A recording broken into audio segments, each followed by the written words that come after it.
সোমবার শুরু অস্ট্রেলিয়া সফরের প্রস্তুতি। ইনজুরির কারণে অনিশ্চিত নাহিদ রানা, শঙ্কায় লিটন, শরীফুল। 17 বছর পর লর্ডসে টেস্ট খেলবে বাংলাদেশ। প্রথমবার ইংল্যান্ড সফর করবে নারী দল। বিশ্বকাপ ফাইনাল আবারও আয়োজনের দাবি আর্জেন্টাইন সমর্থকদের। রেফারির বিরুদ্ধে পক্ষপাতের অভিযোগ। শুরুতে ক্রিকেটের খবর। সোমবার থেকে শুরু অস্ট্রেলিয়া সফরের প্রস্তুতি। তার আগে ফিটনেস টেস্ট হবে ক্রিকেটারদের। তবে ইনজুরির মিছিলে স্কোয়াড তৈরিতে হিমশিম খাচ্ছে নির্বাচকরা। নাহিদ রানা এই সফর থেকে ছিটকে যেতে পারে। শঙ্কা আছে শরীফুল ও লিটনকে নিয়েও। তবুও যারা সুযোগ পাবে সেরাটা দেবে বলে বিশ্বাস বিসিবির। 23 বছর পর টেস্ট সিরিজ খেলতে অস্ট্রেলিয়া যাচ্ছে বাংলাদেশ, তাই রোমাঞ্চটা বেশি। তবে শঙ্কার জায়গাও কম নয়। সবচেয়ে বেশি দুশ্চিন্তা ইনজুরি নিয়ে। 3 জন গুরুত্বপূর্ণ ক্রিকেটার সফর সঙ্গী হতে পারবে কিনা এখনও নিশ্চিত নয়। Nahid Rana Darwin test miss করবেন, দ্বিতীয় টেস্টেও খেলার সম্ভাবনা কম। শরীফুলের অবস্থাও একই রকম। লিটন দাস চিকিৎসার জন্য সিঙ্গাপুরে। 15 সদস্যের স্কোয়াড তৈরিতেই হিমশিম খাচ্ছে নির্বাচকরা। তবুও যারা সুযোগ পাবে তাদের কাছে ভালো ক্রিকেটের প্রত্যাশা মিনহাজুল আবেদিনের। বিগ্রস হতে পারে, তারপরে যারা রিপ্লেসমেন্ট করবে ওদেরও তো একটা সুযোগ আসবে। ওরা তো এই প্ল্যাটফর্মটা পাবে এবং ওরাও তো এই সুযোগটাকে কাজে লাগাতে পারবে। তো আমার মনে হয় ইনজুরি হতে পারে যে কোনো সময়, এটা তো আগাম বলা মুশকিল। তো সেই জায়গায় রিপ্লেসমেন্ট যে পাবে ওর থেকে আমরা ওই সেরা খেলাটাই চাই। ব্যাটিং নিয়ে দুশ্চিন্তা আছে। জিম্বাবুয়ের সিমিং উইকেটে দাঁড়াতেই পারেনি টাইগার ব্যাটাররা। অস্ট্রেলিয়ার Mitchell Starc, Pat Cummins, Josh হ্যাজেলউডরা আরও ভয়ঙ্কর। চ্যালেঞ্জটা কি নিতে পারবে শান্ত মুমিনুলরা? যখনই আমরা টেস্ট খেলছি আমাদেরকে তো এই সমস্ত বোলারদের মোকাবেলা করতেই হবে এবং আমাদের বোলারদেরও ওদেরও মোকাবেলা করতে হবে। তো আমি মনে করি যে চ্যালেঞ্জ যখন নিতে হবে পুরোপুরি নিতে হবে। অস্ট্রেলিয়া মাটিতে যেহেতু আমরা অনেক দিন পরে সুযোগ পেয়েছি, এখানে আমাদের ভালো ক্রিকেটটা খেলার জন্য চিন্তাভাবনা নিয়ে আমাদের যেতে হবে এবং আমার মনে হয় যে ওই প্রিপারেশনটা ওরকমই থাকবে। শনিবার ক্রিকেটারদের ফিটনেস টেস্ট। সোমবার থেকে শুরু অনুশীলন। 31 জুলাই রাতে অস্ট্রেলিয়ার উদ্দেশ্যে ঢাকা ছাড়বে টিম বাংলাদেশ। এদিকে 2 ম্যাচের টেস্ট সিরিজের আগে একটি প্রস্তুতি ম্যাচ খেলবে বাংলাদেশ। ইতিমধ্যে স্কোয়াডও দিয়েছে ক্রিকেট অস্ট্রেলিয়া। 14 সদস্যের দলে জায়গা পেয়েছেন স্যাম কনস্টাস। 2024 সালে ভারতের বিপক্ষে অভিষেক হয়েছিল এই ডানহাতি ওপেনারের। এছাড়া আছেন দেশটির সাদা বলের ক্রিকেটার জশ ফ্লিভ ও 7 বছর আগে অজিদের হয়ে টেস্ট খেলা কার্টিস প্যাটারসন। ডারউইনের তরুণ ফাস্ট বোলার টম মেনজিসও আছে স্কোয়াডে। 6 আগস্ট ডারউইনের মারারা ক্রিকেট গ্রাউন্ডে হবে 3 দিনের ম্যাচ। 17 বছর পর টেস্ট খেলতে ইংল্যান্ড যাচ্ছে বাংলাদেশ দল। টেস্ট চ্যাম্পিয়নশিপের অংশ হিসেবে একমাত্র ম্যাচটি হবে ঐতিহাসিক লর্ডস স্টেডিয়ামে। 2027 সালের 28 মে থেকে 1 জুন হবে টেস্টে। সবশেষ দ্বিপাক্ষিক সিরিজ খেলতে 2010 সালে ইংল্যান্ড গিয়েছিল টাইগাররা।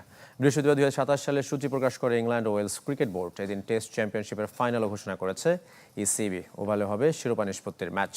এছাড়াও আগামী বছরের সেপ্টেম্বরে বাংলাদেশ নারী দলও প্রথমবার দ্বিপাক্ষিক সিরিজ খেলতে যাবে ইংল্যান্ডে। দুদল খেলবে 3টি করে টি20 ও ওয়ানডে। 6 ম্যাচ হবে ভিন্ন ভিন্ন ভেন্যুতে। নর্থহ্যাম্পটন, টনটন ও উডচেস্টারে হবে টি20, আর হোভ, ক্যান্টারবুরি ও চেমসফোর্ডে হবে ওয়ানডে সিরিজ। রেফারির পক্ষপাতমূলক সিদ্ধান্তে ফাইনালে শিরোপা হাতছাড়া হয়েছে আর্জেন্টিনার। তাই তো সেই ম্যাচ পুনরায় আয়োজনের দাবি একদল আর্জেন্টাইন সমর্থকদের। নিজেদের পক্ষে জনমত গড়তে এরা মাঝেই শুরু করেছে অনলাইনে গণস্বাক্ষর, যেখানে পড়েছে প্রায় 1 লাখ স্বাক্ষর। এর আগে আর্জেন্টিনাকে বিশ্বকাপ থেকে স্থায়ীভাবে বহিষ্কারের দাবিতে এক পিটিশনে স্বাক্ষর করে 2,32,00,000-এর বেশি মানুষ।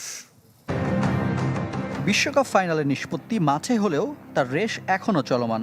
শিরোপার লড়াইয়ে নিজেদের সেরাটা না দিতে পারলেও আর্জেন্টিনার সমর্থকদের মতে অবিচার করা হয়েছে সাবেক চ্যাম্পিয়নদের সাথে। তাই তারা দাবি তুলেছে পুনরায় ফাইনাল আয়োজনের। আর সেই দাবির পক্ষে জনমত তৈরি করতে চলছে অনলাইন পিটিশন ইতিমধ্যে, যা বিশ্বব্যাপী ব্যাপক সাড়া ফেলেছে। লাখ মানুষ যারা সবাই আর্জেন্টিনার সমর্থক। তবে এর ভিন্ন ছবিও আছে। বিশ্বকাপ থেকে আর্জেন্টিনাকে স্থায়ীভাবে বাদ দেওয়ার দাবিতে ফাইনালের আগে শুরু হয় এক অনলাইন জরিপ। ইউরোপিয়ান গণমাধ্যম গোল ও ইউরোস্পোর্টসের খবর অনুযায়ী জরিপের শিরোনাম ছিল আর্জেন্টিনা আউট, যেখানে মূল দাবি ছিল আর্জেন্টিনাকে বিশ্বকাপ থেকে বাদ দিয়ে বাকি দলগুলোর জন্য টুর্নামেন্টে সমান সুযোগ নিশ্চিত করা। প্রাথমিকভাবে 50 লাখ স্বাক্ষর সংগ্রহের লক্ষ্য থাকলেও অবিশ্বাস্যভাবে সেখানে 170 দেশের প্রায় 2.5 কোটি মানুষ স্বাক্ষর করেছেন, যারা সবাই চায় আলবিসেলেস্তেদের বিশ্বকাপ থেকে বাদ দেওয়া হোক। ফাইনালে আর্জেন্টিনার বিপক্ষে স্পেন জিতলে চ্যাম্পিয়নদের শুভেচ্ছা জানায় পিটিশনকারীরা। এদিকে শিরোপা ধরে রাখতে না পারায় আর্জেন্টিনার জার্সিতেও আসছে পরিবর্তন। বুক থেকে সরিয়ে ফেলা হবে বিশ্বকাপ চ্যাম্পিয়ন প্যাচ। এখন থেকে যেখানে শোভা পাবে কোপা আমেরিকা চ্যাম্পিয়ন স্টিকার। এবার ফিফার এথিক্স কমিটিতে অভিযোগ জানাতে যাচ্ছে নরওয়ে। ফোলারিন বালোগানের লাল কার্ড ইস্যুতে সরব হয়েছে দেশটির ফুটবল ফেডারেশন। যুক্তরাষ্ট্রের প্রেসিডেন্ট ডোনাল্ড ট্রাম্পের ফোন কলে লাল কার্ডের সিদ্ধান্ত বদলে ফেলে ফিফা অভিযোগ নরওয়ের। এমনকি এমন গুরুত্বপূর্ণ সিদ্ধান্তের ক্ষেত্রে ডিসিপ্লিনারি কমিটির পরামর্শ নেওয়া হয়নি বলেও মনে করে নরওয়ে ফুটবল ফেডারেশন। ডোনাল্ড ট্রাম্পের ফিফা শান্তি পুরস্কার নিয়েও আপত্তি জানিয়েছে তারা। একই দলে মেসি, এমবাপ্পে, ভজিনিয়া আলোচনায় থাকলেও দর্শকের পছন্দের তালিকায় নেই লামিন ইয়ামাল, এমনকি ব্রাজিলের কোনো খেলোয়াড়। 4-3-3 ফরমেশনে বিশ্বকাপের সেরা একাদশ ঘোষণা করেছে ফিফা, যেখানে সর্বোচ্চ 3 জন করে জায়গা করে পেয়েছে স্পেন ও ফ্রান্সের খেলোয়াড়রা। শেষ হয়েও হইল না শেষ। সদ্য শেষ হওয়া বিশ্বকাপের আমেজ এখনও টাটকা ফুটবল ভক্তদের মনে। এখন আগ্রহের সর্বোচ্চ চূড়ায় 48 দলের বিশ্বকাপ। রেকর্ড 1248 খেলোয়াড়ের মধ্যে কারা জায়গা পেল 2026 বিশ্বকাপের সেরা একাদশে। বিশ্বব্যাপী কোটি ফুটবল সমর্থকদের ভোটে নির্বাচিত সেরা একাদশ ঘোষণা করেছে ফিফা। দলে সবচেয়ে বেশি 3 জন করে ফুটবলার জায়গা পেয়েছেন বিশ্ব চ্যাম্পিয়ন স্পেন এবং সেমিফাইনালিস্ট ফ্রান্স থেকে। রানার্স আপ আর্জেন্টিনা থেকে রয়েছে 2 জন, আর ইংল্যান্ড, নরওয়ে ও কেপ ভার্দে থেকে সুযোগ পেয়েছেন 1 জন করে খেলোয়াড়। 4-3-3 ফরমেশনের টিম অব দ্য টুর্নামেন্ট সাজিয়েছে ফিফা। আবারও ইতিহাসের পাতায় বিশ্বকাপের বিস্ময় কেপ ভার্দের ভজিনিয়া।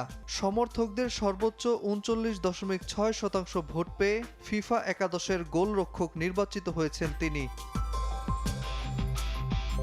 বারবার দলকে খাদের কিনারা থেকে জয়ের মোহনায় নেয়া মেসি তো লিড স্টার।